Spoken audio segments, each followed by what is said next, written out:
je parle sans micro, vous m'entendez tous ou pas? Non, là ça va mieux. Bon, alors je me présente. Moi, je vais savoir déjà, je m'appelle Samuel Aboukaya. Et donc, je ne suis ni rabbin, ni je fais partie d'aucune organisation. Je suis juif, israélien, français d'origine.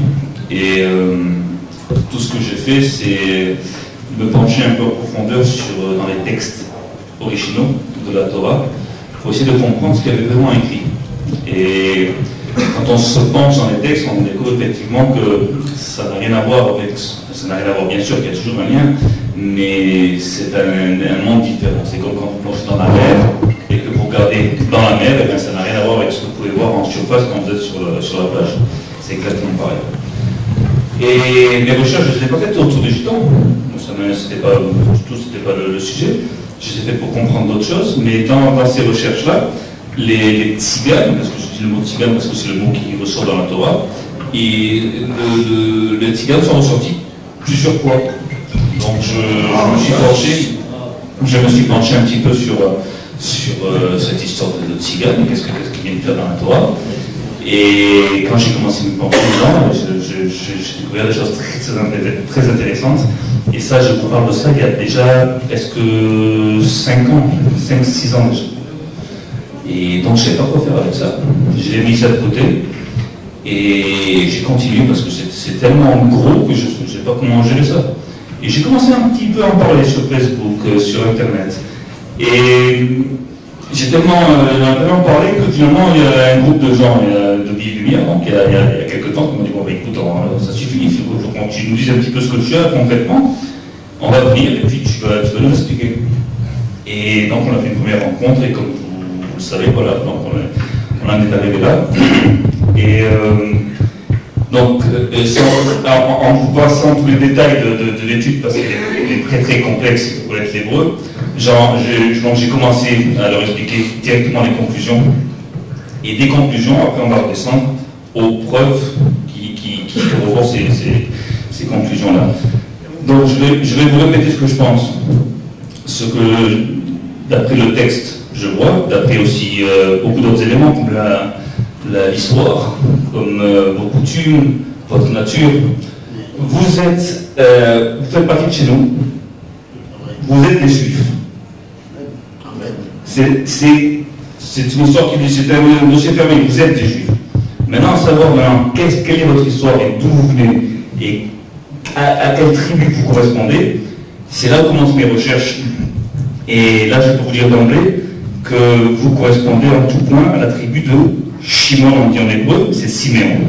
Je vais dire un petit mot, Samuel, avant oui. de laisser la place. Juste un petit mot d'introduction. Les frères et sœurs, voilà, pour vous m'écouter. Oui, vous savez, voilà, on est content d'écouter Samuel. Ça fait peut-être plusieurs années qu'on a écouté parler de cette histoire, que quelqu'un a dit qu'on est des juifs. Donc, nous, mes frères et sœurs, on est des chrétiens, c'est Seigneur. On écoute, c'est une conférence. Ça nous intéresse, parce qu'on aime Israël, on aime le peuple juif. Et puis on se pose des questions par rapport à notre origine. C'est vrai, on est toujours un peu dans l'inconnu. Alors, voilà, en aucun cas, ça nous engage à quoi que ce soit. On veut juste écouter ce que Samuel a à nous dire. On l'écoute avec sérieux, on l'écoute avec intérêt. Et nos frères de la mission nous ont demandé de l'écouter. Donc on l'écoute. Et puis merci Seigneur qu'on peut écouter des choses intéressantes. Quelqu'un s'intéresse à notre peuple, à tous les peuples. Hein, voilà. Alors, pour compléter ce qu'il vient de dire, il y a des juifs de toutes sortes. Il y a des juifs chrétiens, il y a des juifs bouddhistes, il y a des juifs athées, croyeux, il y a des juifs anti-juifs, il y a des juifs anti-Torah. Ça existe bien sûr, il y a toutes sortes de juifs. Il faut tout pour faire un monde. Donc l'appartenance à un peuple juif, en rien ça oblige qui que ce soit après à adopter la religion ou les mœurs. Moi-même, jusqu'à l'âge de 33 ans, je n'étais pas du tout dans le judaïsme. J'étais adventiste, jusqu'à l'âge de presque 17 ans, je crois. Et ensuite, je n'avais aucune religion. Je ne croyais en rien. Moi, je croyais en l'argent, je croyais en rien du tout. Et ça n'empêchait pas le fait que j'étais juif de toute façon. Donc ça, c'est pour fermer la parenthèse. Donc, ce que moi, les conclusions auxquelles je suis arrivé, et que je peux démontrer, que je vais démontrer si je trouve le temps de faire cette vidéo déjà, parce que ça fait déjà un petit moment. Et c'est que en fait, vous venez de la tribu de Siméon, mais là ça se complique un petit peu. C'est qu'autour de Siméon, il y a beaucoup de zones d'ombre dans la Torah, il y a beaucoup de choses qui sont cachées, qui ne s'expliquent pas. Et il y a une histoire autour de Siméon qui est très importante, et de cette histoire-là, on comprend l'importance de Siméon. Parce que Siméon, c'est pas n'importe qui, c'est quelqu'un de très important, et à mon humble avis, peut-être même la tribu la plus importante du peuple d'Israël. Donc, je sais que vous avez aussi des clans, chez vous avez plusieurs tribus aussi. Alors, il y a des Manouches, vous appelez, il y a des Roms, c'est ça? Ensuite, vous avez des Gitanos. Après, j'entends parler de Sinti, de Yéniche, après de voyageurs. Donc tout ça, après c'est pas encore clair, mais je sais que vous avez plusieurs, c'est normal, hein, après 2000 et quelques années d'exil. Mais quelque part, à part la tribu de Siméon, il y a deux autres tribus qui sont liées à Siméon, de par le sang, de par la descendance. Et c'est pas évident parce que ça se voit pas en surface.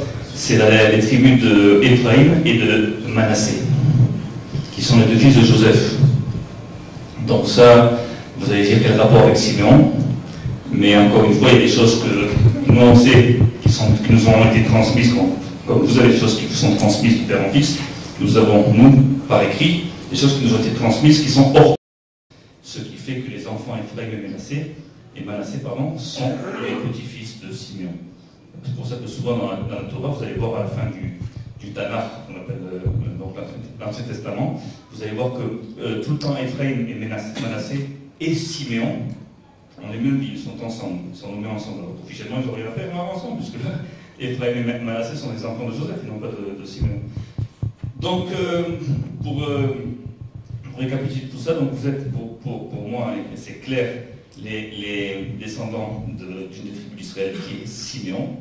Et il se peut que parmi vous aussi, je vois aussi qu'il y a 3 branches chez vous principales. Ça, je ne suis pas encore sûr qui est qui, mais je me doute très fortement que ça peut être aussi les descendants d'Éphraïm et Manassé. Alors maintenant, tout ce que j'ai à dire, bon, il y a beaucoup d'autres choses à dire. Je vais vous laisser vous la parole, parce qu'à mon avis, bon, je vous laisse ça, je vous lance ça comme ça, mais il faudrait que vous... Qu'est-ce que vous avez comme question quand je vous dis ça? Ça vous fait quoi? Tu sais qu'on est Siméon. Est-ce qu'il t'a mis sur la piste? C'est le mot, les mots Atigana, que vous ne voyez pas, vous, quand c'est traduit en français, vous ne les voyez pas ces mots-là, ce sont des mots en hébreu. Ce sont les mots que Ésaü va dire à Jacob. La dernière phrase qu'Ésaü dit à Jacob, il dit Atigana, Imecha, Minaam, Asher, Iti. Et c'est intraductible. Parce que le mot Atiga, en hébreu, ça vient de l'Atig, qui communément, ça veut dire représenter, mais à d'autres endroits dans la Torah, ça veut dire distinguer, séparer un groupe, mais en le faisant valoir, en le séparer en l'élevant. Donc c'est distinguer. Et vous savez, en hébreu, il y a beaucoup d'astuces. Par exemple, le mot Imecha qui veut dire avec toi. Si on change un point, ça devient Amecha, ça veut dire ton peuple. Et on peut traduire, quand on se penche dans les traductions un peu plus profondes, on traduit cette phrase telle qu'elle en dit je distinguerai ceux qui sont avec toi de ceux qui sont avec moi. Ça, c'est la traduction de la phrase. Vous allez dire, dans quel rapport avec Siméon? À l'époque où Ésaü rencontre Jacob, il y a toute une histoire. Alors il y a ce que on appelle, certains disent que c'est un rêve, d'autres disent que ce n'est pas un rêve, quand il lutte avec l'ange, vous savez? Vous vous rappelez de cette histoire, quand il lutte avec l'ange? Et donc toute l'histoire de ce rêve, quand il lutte avec l'ange, c'est symbolique. C'est-à-dire, en fait, ça parle ici, en secret, de Siméon. Quand on enquête dans la Torah, Siméon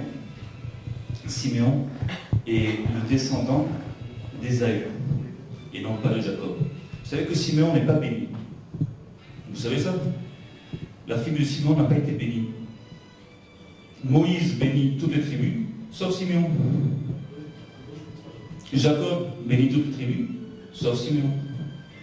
Alors, il n'y a aucune raison de ne pas bénir une tribu, c'est quand même quelque chose, c'est une zone d'ombre énorme, c'est quelque chose de grave. Je veux dire, comment? La vérité, elle est bénie. Mais c'est pas officiel. Sa bénédiction est incluse dans la bénédiction de Judas. Mais ça, on ne le met pas part. Mais officiellement, elle n'est pas bénie. Il faut savoir pourquoi. Parce qu'officiellement, il vient tout comme Ésaü n'est pas béni.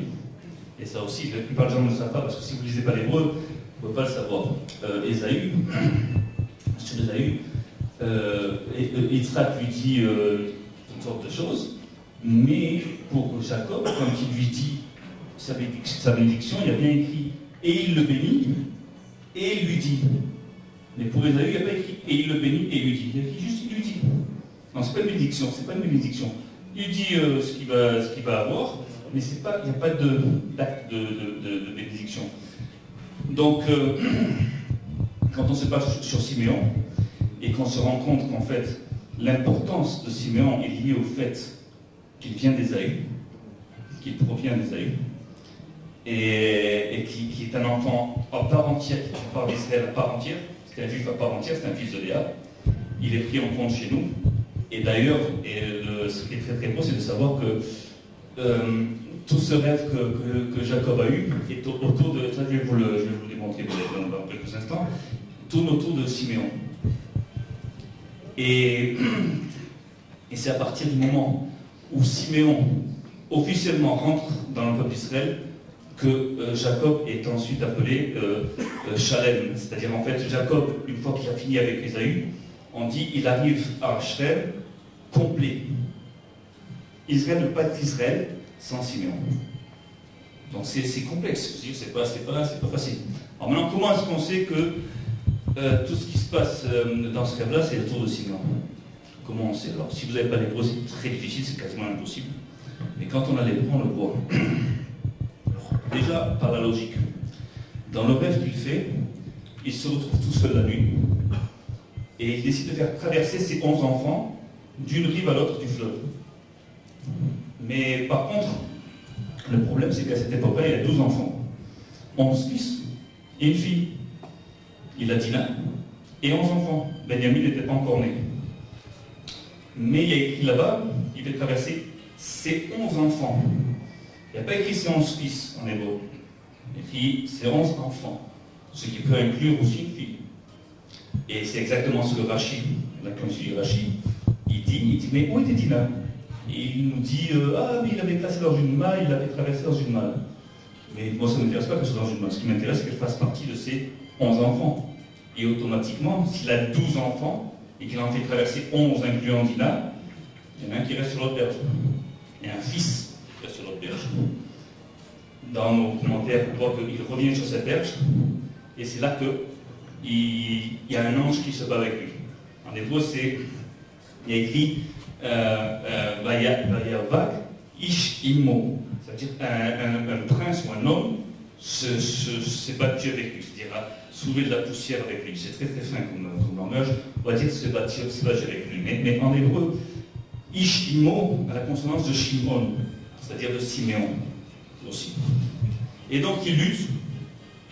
Et cet homme-là, n'arrive pas à vaincre Jacob. Toujours est-il qu'il lui fait mal, il lui donne un coup à la hanche. Et on dit chez nous que les enfants sortent, comme on dit chez les Grecs, de la cuisse de Jupiter. C'est pareil chez nous, c'est-à-dire que ça sort de la hanche. Automatiquement, le coup est donné dans la descendance, la progéniture de Jacob. Donc c'est très fin. Et une fois que ce rêve est passé, et le rêve était tellement fort qu'il emboîte, d'accord? Et à partir de ce moment-là, Ésaü arrive. Il voit Ésaü le matin, Ésaü arrive. Ésaü arrive, il lui dit, mais qui sont ceux-là pour toi? Il voit les femmes, il voit les enfants. Alors regarde comme c'est fin.